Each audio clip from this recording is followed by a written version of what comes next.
Deciding to serve a mission was a really interesting process for me. Before I turned 19, I had like no intention of going on a mission. I'd probably thought of it like when I was 8, listening to my mom talk about her mission in Spain.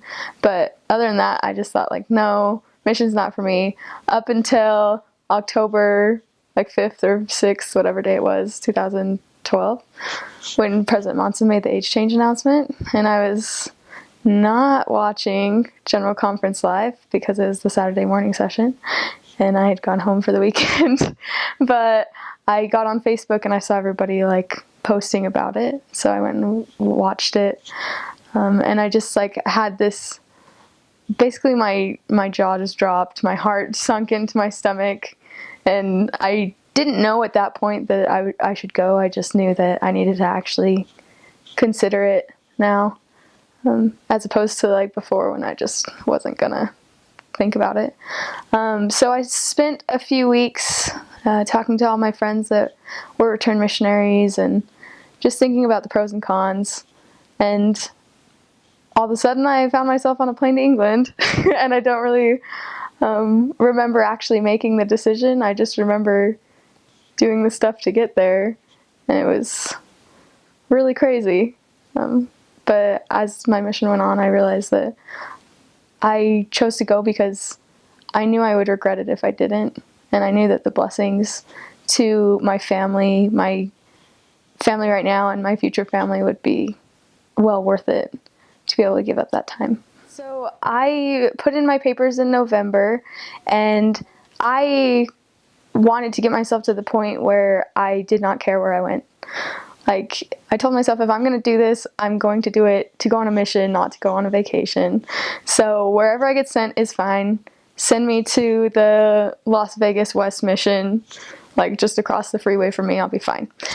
And I was thinking about it, and if people would ask me, obviously, like, I'd say a place that I thought would be cool to live or something.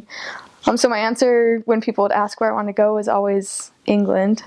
Because I've always wanted to live in England, or at least just like visit.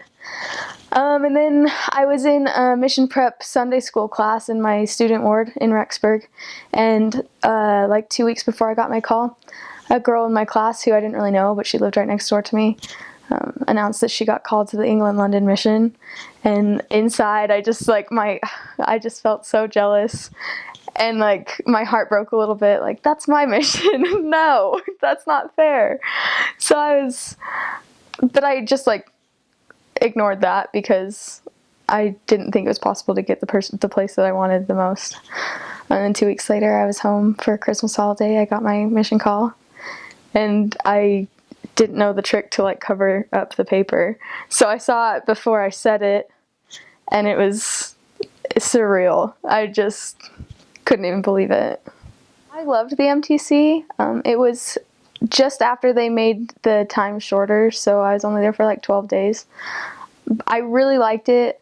Can't say that I would have wanted to stay longer because sitting in a desk all day, every day is not super fun. Like, I had fun, but I was ready to get out.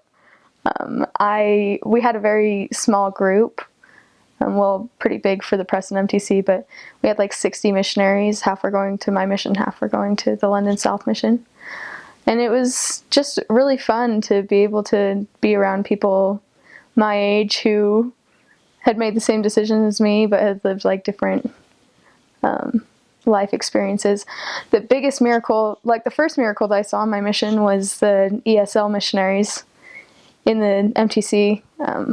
Where was she from?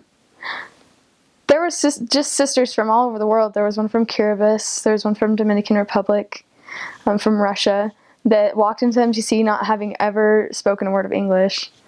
And in like 3 days, they were having conversations with me.